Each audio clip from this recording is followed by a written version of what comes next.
ஒரு கார்த்திகை மாத கருக்கிருட்டு.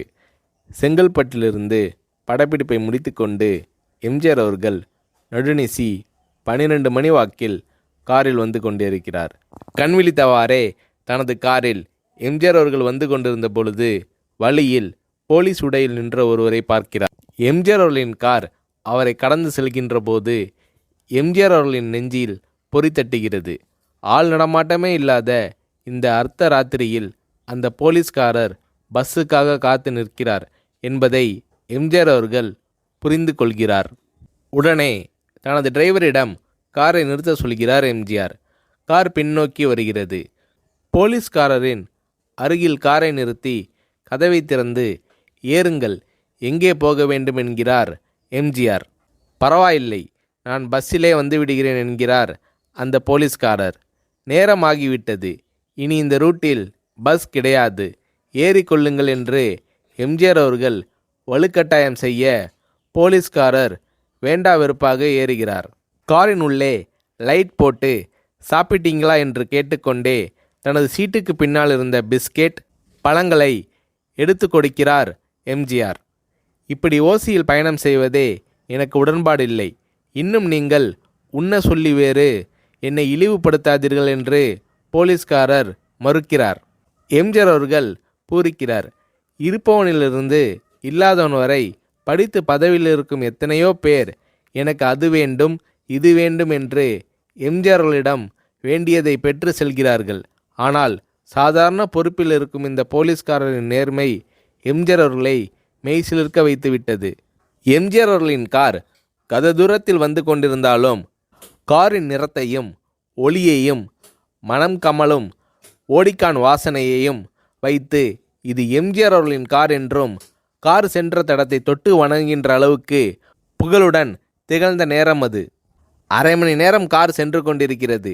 ஆனால் அதுவரை எம்ஜிஆர் அவர்களை பற்றி பெரிதாக போற்றி புகழ்ந்து பேசாமல் அந்த போலீஸ்காரர் வந்ததே புரட்சித் தலைவர் எம்ஜிஆர் அவர்களுக்கு அந்த போலீஸ்காரர் மீது மரியாதையை கூடுதலாக்கியது. நான் தான் எம்ஜிஆர் என்கிறார் எம்ஜிஆர். கேள்விப்பட்டிருக்கிறேன் என்கிறார் அந்த போலீஸ்காரர்.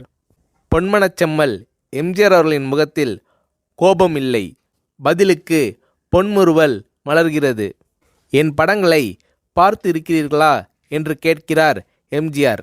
நான் சினிமாவே பார்ப்பதில்லை என்கிறார் அந்த போலீஸ்காரர்.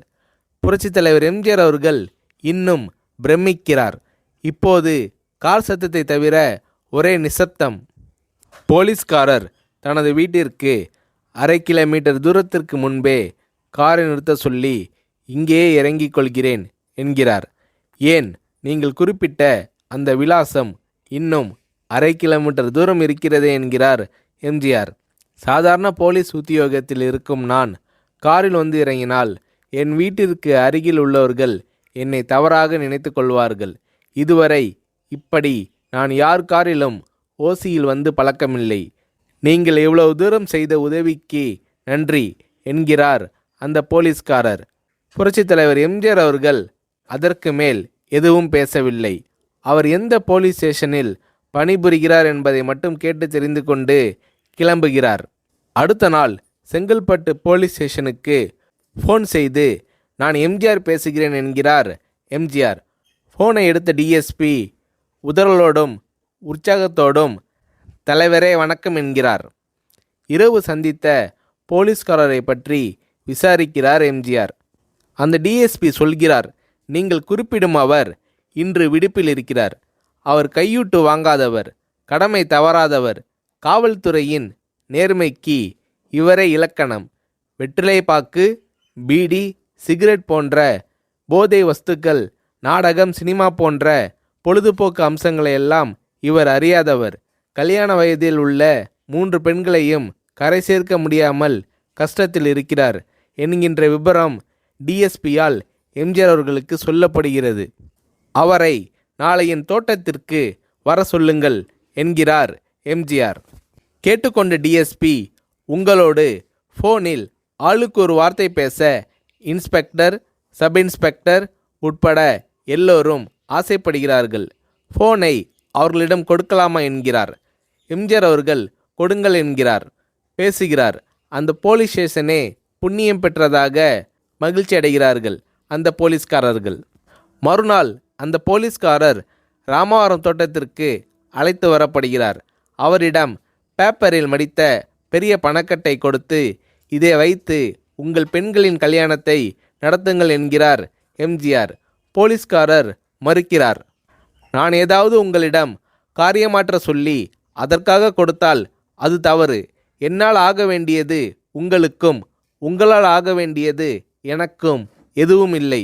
நான் உங்கள் கூட பிறந்த ஒரு சகோதரனாக நினைத்து கொடுக்கிறேன், பெற்றுக்கொள்ளுங்கள் என்று சொன்ன பிறகு கேட்டும் கூட கிள்ளி கொடுக்காத கனவான்கள் வாழும் இந்த உலகில் ரோட்டில் நின்றவனை அழைத்து சென்று அள்ளி கொடுத்த எம்ஜிஆர் அவர்களின் கருணையில் நெகிழ்ந்து போய் பெற்றுக்கொள்கிறார் அந்த போலீஸ்காரர். பிறகு ஒரு தேதியில் புரட்சித் தலைவர் எம்ஜிஆர் அவர்களே சென்று அந்த போலீஸ்காரரின் 3 பெண்களின் திருமணத்தையும் நடத்தி வைத்து வாழ்த்தி இருக்கிறார்.